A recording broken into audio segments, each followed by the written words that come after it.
Fiona তুমি কি খাচ্ছ? তুমি আমার হুমায়রারও দিতেছো না। বলি তুমি হুমাই করি না।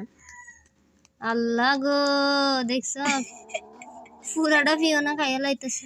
দেখছেন কেমনে কামড়াই ধরি আই ধরে দেখছি যে ইবে দেখছেন দেখছেন দেখছেন দেখছেন তি রূপ না এনে খানা লাগে মনে কর চার খানা কারি দেবে दोनों गाना लगाइছে আমার কারণ চালাই একবার দাই দাও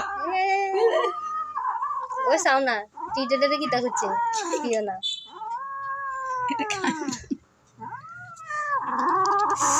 এই যে লোক দেখছেন নি লাগে না না লাগে মনে কারি দিছে পুরো আবার বারে পিয়ন দিয়ে তো এটা খাইছে বাবা আবু হুমায়রা দেখতেছে আর মুখের খানা খালি লেগে দেখেন মনে করছে ওরা খাইতে দিবে না এই জন্য কি করতেছে বাইরে হয়ে যাইতেছে সব পরিজাত দেন না